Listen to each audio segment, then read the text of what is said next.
Now, the Roma Wine Company of Fresno, California presents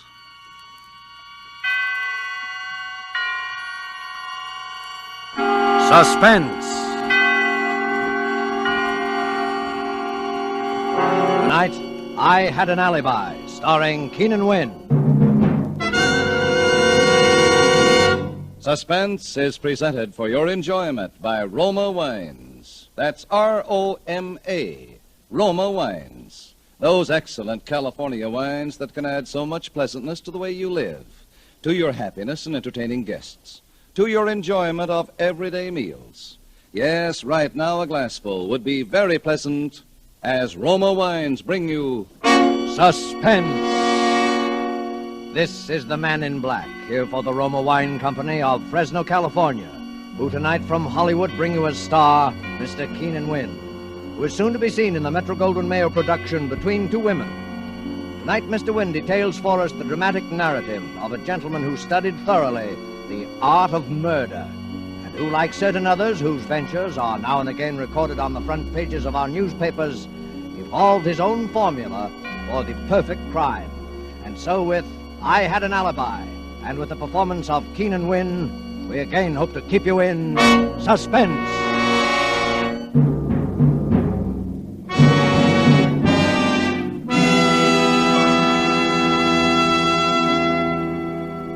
Miss Lamson? Yes?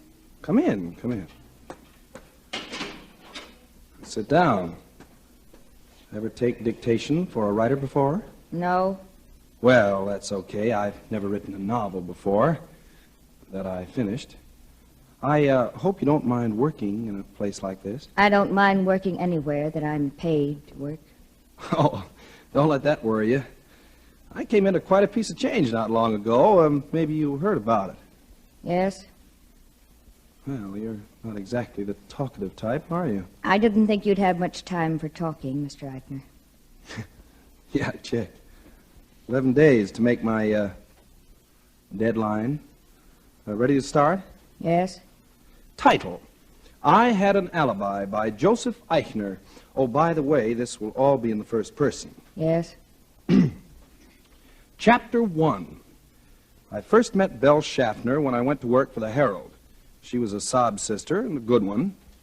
I was a police reporter, and no bum in the business myself. With Belle and me, it happened almost right away. We talked the same language, thought the same way, wanted the same things. We were that kind of a team. But for a while, there were a couple of notions in the back of my mind that I hadn't even told Belle. Because sometimes a woman in love can be practical only just so far. It all came out one night in the office after I'd been there about 6 months.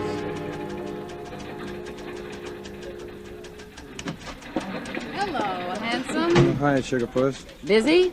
Uh-uh. Can I see? Why not? Dimly through the gray curtain of fog, Alice saw the phantom figure. It was closer now. She tried to scream, but her throat... Is Alice still having trouble with her throat? She's been trying to scream for 2 weeks now. Look, I know. There's the reason right there. City desk, Eichner. Yeah. Uh-huh. Yeah. What's the address again?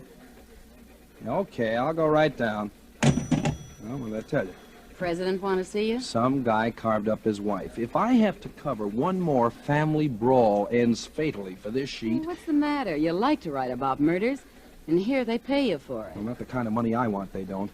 Have you any idea what they pay a guy like James M. Cain? A James M. Cain girl never has any trouble screaming when she wants to. Now, you listen, Joe. You'll never write a decent book until you get down to something you know about. Well, this stuff sells, doesn't it? Agatha Christie sells. Leslie Charteris sells. Yeah, but that's not your racket, Joe. You've seen plenty of the real thing. Write about that. Stick to your trade. Oh, yeah? Well, look what it's got me. You just can't be a writer and a newspaper reporter at the same time, Belle. That's all. All right. Quit. On what, relief? Well, darling, it isn't leap year, but I'll always support you. Oh, I can't even live on my own salary. How are we going to both live on yours? Oh, listen, Belle, You know how I am about you. Oh, a girl always thinks she has ways of knowing. I've given you plenty of ways of knowing. But before we do anything like that, we've got to have money. Lots of money. We're that kind of people. And there are ways. Like what? Well, like marriage, for instance. Oh, you're going to marry the boss's daughter, huh? Well, why not? If the boss has left her $1 million and she has a bad cough. Well, I don't have $1 million, but... All right, you think I'm kidding. But they exist. You read about them in the papers all the time. That's right, you do. Well, what's that? Just a picture of a girl. And what about her? I'm supposed to go out and interview her tonight. It's a very, very sad story. Yeah? Uh-huh. She's got not $1 million, but 5. And she's an orphan. And she's got something the matter with her heart. So they only give her 6 months to live.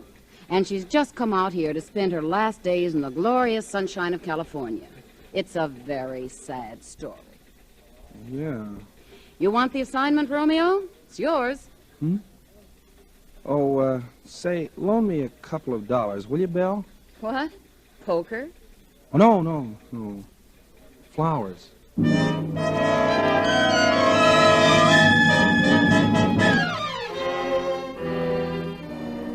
Tonight for Suspense, Roma Wines are bringing you as star Mr. Keenan Wynn, whom you've heard in the prologue to I Had an Alibi, a radio play by Mindred Lord. Tonight's tale of Suspense.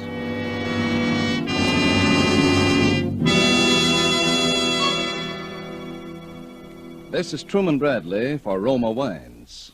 And we have an interesting idea for you tonight from the keen and sensible mind of America's famed expert on parties and smart entertaining, Miss Elsa Maxwell. And we quote, Serving a nice table wine when friends come to dinner or with everyday meals is one of the smartest, most sensible, and truly moderate pleasures of which I know, and one which any family can regularly enjoy, since the cost of delicious Roma Burgundy is very little. Just serve your Roma Burgundy well cooled. Enjoy it with any food, and don't worry about special glasses. Any glasses available are perfectly correct. The goodness of the wine, the added enjoyment of your food, these are the things that count. Miss Maxwell expresses perfectly what we of Roma believe.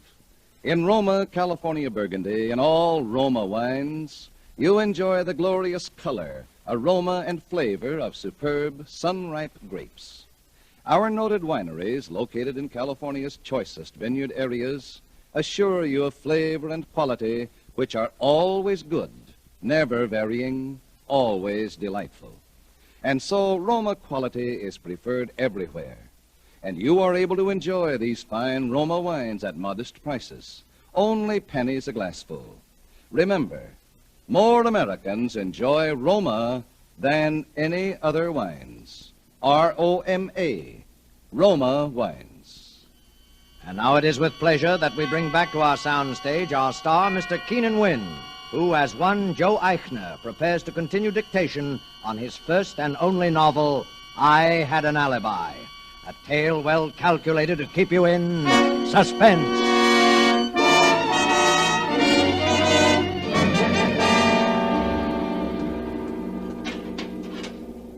You're, sure you don't mind coming here, Miss Lamson? No. Well, we'd better go on with the dictation. I've only got, 9 more days. I'm ready. Chapter 4. Belle Schaffner was a good sob sister, all right, even if she did have one weakness, which was me. The story she'd given me about the girl was the real McCoy. Her name was Linda Vale, and she did have $5 million and just 6 months to live. I went out to her house that night. She was living in a big place in Beverly Hills that she'd taken over from some broken-down movie star. You know, swimming pool, tennis courts, riding stables, the works. And not a soul around. I'd been worried about that. I thought maybe she might be having a last fling and working at it 24 hours a day, you know, with a lot of nosy spongers hanging on to her all the time. There was just one light on in a room upstairs, and a hall light. I went up to the door and knocked and waited. Yes, sir? I'd like to see Miss Vale, please. I'm sorry, sir, but Miss Vale has given orders that... Well, would you just give her these, please? I'll wait. Very well, sir. A press card will break the ice with almost anyone, and I knew the flowers would do the rest. What a surprise. Pretty soon I heard steps and a voice. Sandra, the flowers are simply lovely, but who... Miss Vale? Yes? Well, my name is Joseph Eichner. Yeah, she was a nice enough kid and lonely. Because, like a lot of people on a spot like that, the thing she was afraid of most was having anybody pity her. That's the mistake that nearly everybody made. But not me. I played it for a switch. I'd figured every move for days ahead. Joe, Yes? what's the matter? Oh, nothing. You've been awfully subdued lately. You've always been so gay. Well, Linda, Well, I've got to go away. Go away? Linda, I've been trying to keep it from you, but... Well, gee, you must know how I feel about you, and seeing you every day and knowing that... Oh, Joe. Well, it's not fair to you, Linda. And, well, I can't take it anymore. Joe, Yes? I don't want you to go. Well, I don't want to. I don't want to, Linda, but... Then promise me. Promise me you won't leave me. Just for the little time that's left. Oh, Linda. For my sake. All right, Linda. For your sake. After that, it was quick and easy. 3 days later, we went to see her doctor, the best heart specialist in California. Dr. Lawson, you must be frank with us. Doctor, we're in love. I see. And we want to be married. Look, Doctor, if I could make Linda happier, if I could give her all the love and tenderness, well, isn't it just possible? My boy, all that medical science can do is go on the basis of experience. We can't make certain prophecies. But on the basis of experience, the prognosis for Linda remains unchanged. But, Doctor, once you told me that anything is possible. And I say it again, my dear. Anything is possible. That's enough for me, Joe. Yeah, me too. Do you, Joseph, take this woman to be your lawful wedded wife, to have and to hold in sickness and health, for better, for worse, for richer, for poorer, forsaking all others, until death do you part? I do. Do you, Linda, take this man to be your lawful wedded wife?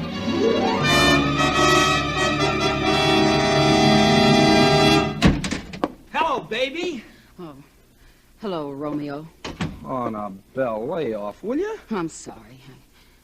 I'm just nervous, I guess. Was anything wrong? Well, that ex-husband of mine is loose again. Well, what of it? What of it?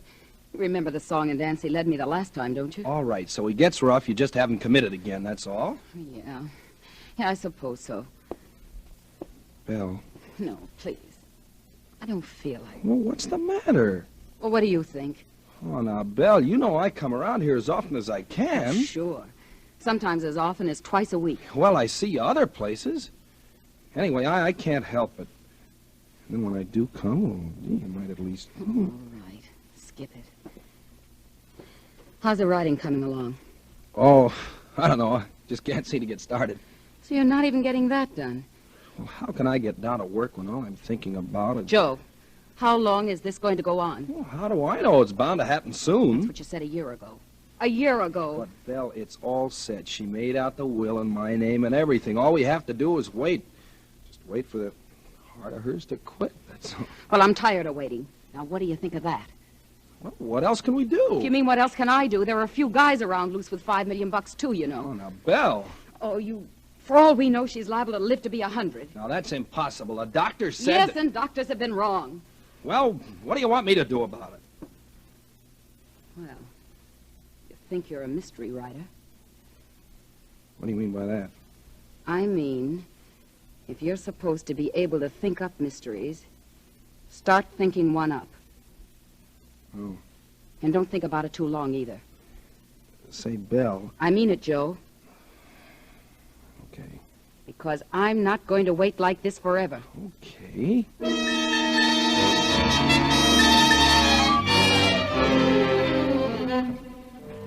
Well, that was when I first began to think about it. Then all of a sudden I began writing again. Linda was a little surprised, but I kept right at it, and every so often I'd show her what I'd done. It was pretty terrible, but It didn't matter because nobody but her was ever going to see it anyway. After about 2 weeks of this, I was ready. That night I came out of the study and went into the drawing. Working hard? Yeah. Say, Linda, you want to do me a favor? Well, of course I do. Well, you know the place in my story where Lillian pretends to commit suicide and leaves the note? Uh-huh.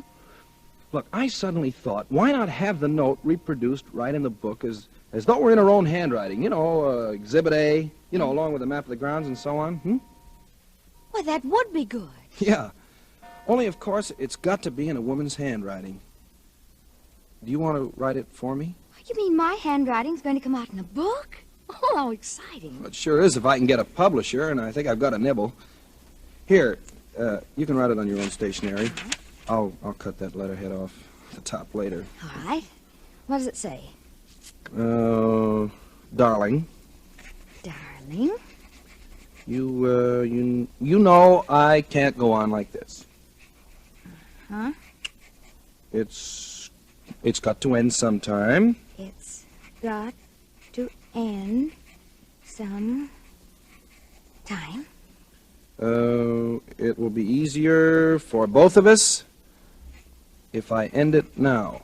If I end it now. Please try to forgive me and sign it L. L. Wouldn't you sign it? Oh, no, you see, all Lillian's letters to Dick are signed L, remember? Oh, yes, Yeah. I remember now. There. Oh, thanks, darling. Is it all right? Oh, sure. It's perfect.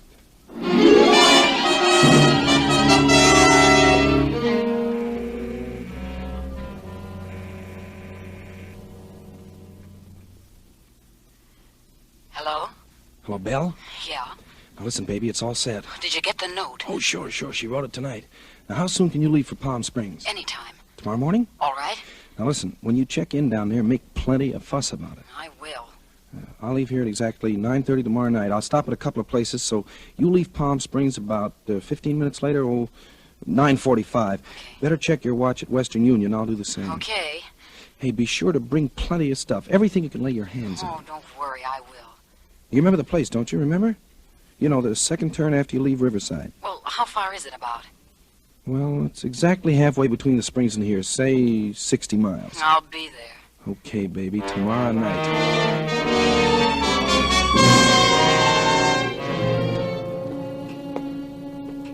What time is it, Linda? Oh, it's just about 9:30. Well, I guess I'd better be going. Gee, darling, I hate to have to leave you this way on such short notice. It's all right, dear. I'll be going to sleep in a few minutes anyway. You know, I don't know why this guy has to see me in such a rush, in Palm Springs of all places. But if he wants to publish my book... Of course, you have to go.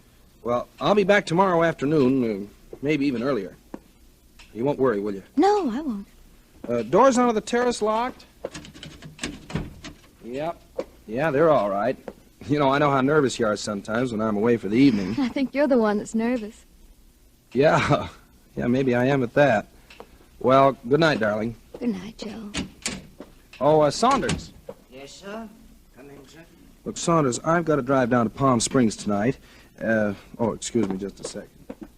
Linda? Yes? Linda, you'd better put the snap lock on your door from the inside, just in case. I've got the key. Oh, all right. There you are. Okay, darling. Good night. Good night. Saunders, let me see. Oh, yes. I wonder if you'd mind checking the doors from Mrs. Eichner's room onto the terrace to see if they're locked from the outside. Good, sir. A little later when she's asleep so as not to disturb her. You know, she gets nervous sometimes when I'm not here. Yes, sir. Saunders, you won't forget, will you? Oh, no, sir. I shan't forget, sir.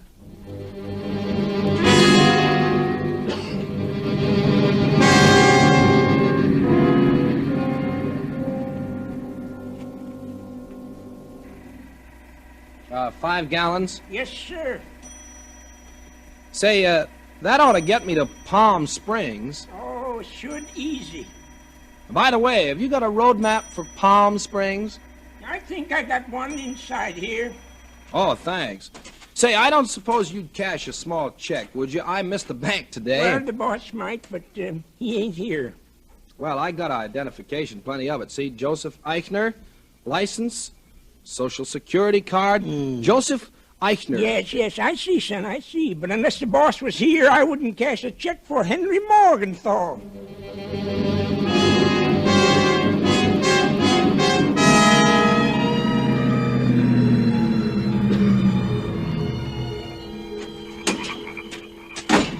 Belle? Joe. Hello, baby. Well, what's the matter? You're shaking all over. Oh, I don't know. Everything, I guess. And I thought I saw that ex-husband of mine down in Palm Springs today. Now, what would he be doing down there? I don't... Oh, I must be seeing Oh, things. no, sure you are. Oh, Joe. Joe, I'm scared just the same. Are you sure nobody's going to get nosy about this? Let him. It's a setup. The room's locked from the inside, and the butler knows it. Nobody could have done what's going to happen in that room tonight except Linda or me. I couldn't have done it because I couldn't be there in Palm Springs with you at the same time, right? Oh, yeah, I guess so. I've already left a trail to Palm Springs a mile wide.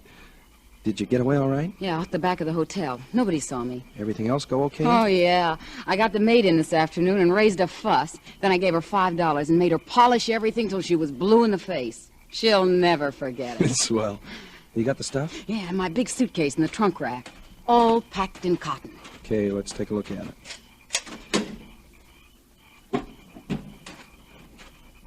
Here you are. Look at this.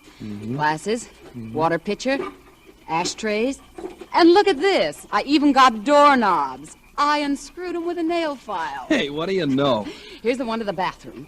And this little one's from the medicine cabinet. And this one's the inside of the front door. Okay, I'll just put my fingerprints on them and you pack them back in cotton. Say, you're sure you can get this stuff back into your room all right? Oh, sure. You better hurry then. Yeah, I know. There.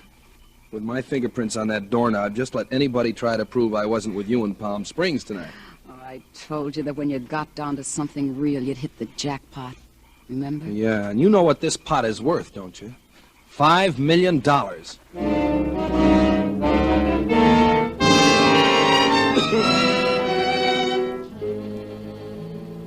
There were no hitches.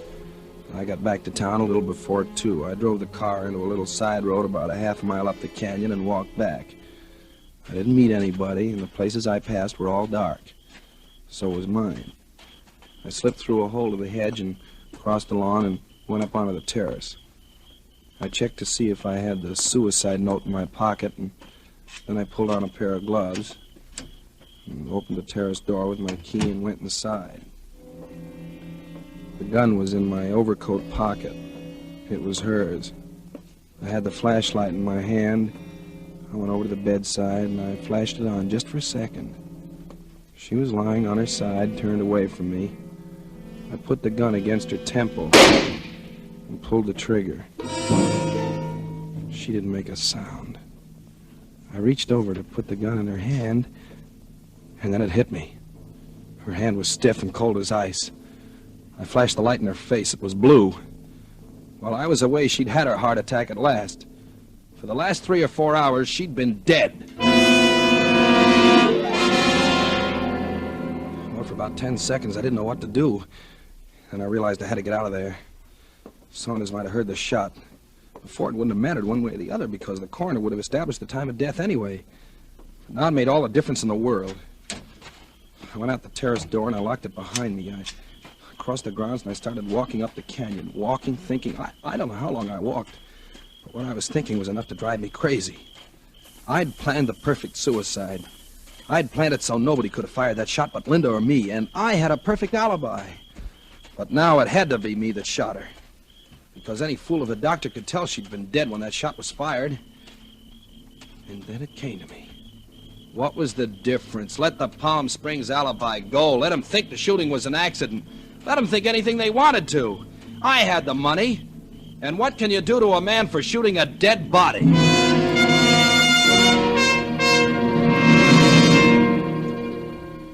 It was almost daylight when I got back to the room. The house was still dark, so Saunders hadn't heard anything.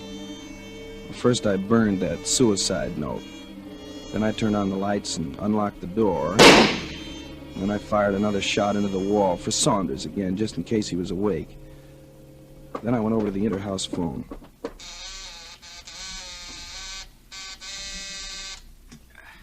Hello? Saunders? Oh, yes, sir. Saunders, there's been an accident.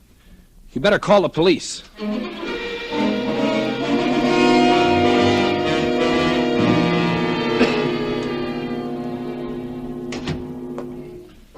Well, have you seen everything you want to, Lieutenant? Yep. Well, you're living kind of different than you used to when you were a police reporter downtown, huh, Joe? Yeah. I suppose you want to ask me some questions. Oh, a couple. I hear you were going to Palm Springs last night. Yeah, I was. I changed my mind. Who were you going to see down there? Anybody in particular? Oh, just a friend. It wouldn't have been your old friend, Belle Schaffner, would it? Oh, whatever, I didn't go. You'd have had time to go, though. Oh, all right, but I didn't. Anyway, what's all that got to do with nothing, just routine. So you came back here. Yeah, that's right. And what happened? Well, I came in the house and I went up to our bedroom, and I thought I heard a noise. I thought I saw a man moving around. Well, I was pretty jumpy, and I fired. How many shots? 2. And one of them hit your wife? One of them hit what was my wife. All an accident, huh?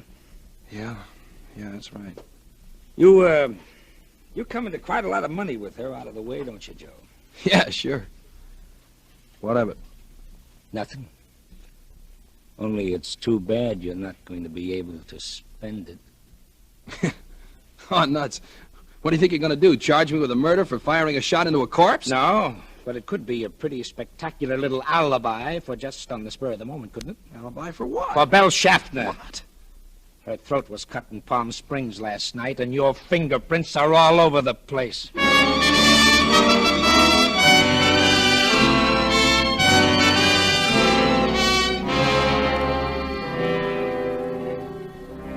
It was her ex-husband who killed her, of course. But what's the difference now?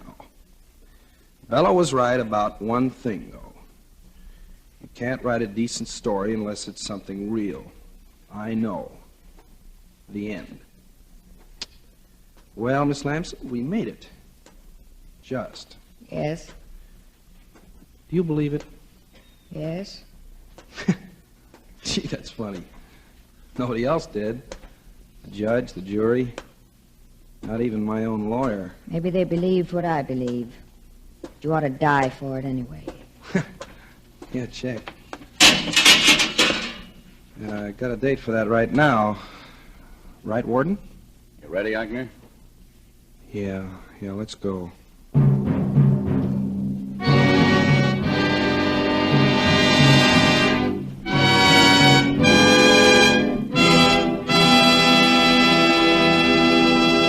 And so closes I Had an Alibi, starring Keenan Wynn, tonight's tale of Suspense. Suspense is produced, edited, and directed by William Spear. The other day, Elsa Maxwell told us about a friend who had lived many years in wine-loving countries around the world. I gave him some of our delicious Roma, California Burgundy at dinner, and he confessed to me that he thought it every bit as enjoyable as any he had ever had. So I say, you people who do not regularly serve Roma wine are missing one of the most delightful treats daily living can offer. It's so good, so smart, and yet so very simple. Take Miss Maxwell's advice. Enjoy Roma wine regularly. It's always good, unvaryingly fine in flavor and quality, and only pennies a glass. Remember, more Americans enjoy Roma than any other wines. Roma, R-O-M-A, Roma wines. Next Thursday, same time, Miss Nancy Kelly will be your star of Suspense. Presented by Roma Wines, R-O-M-A, made in California for enjoyment throughout the world. This is CBS, the Columbia Broadcasting System.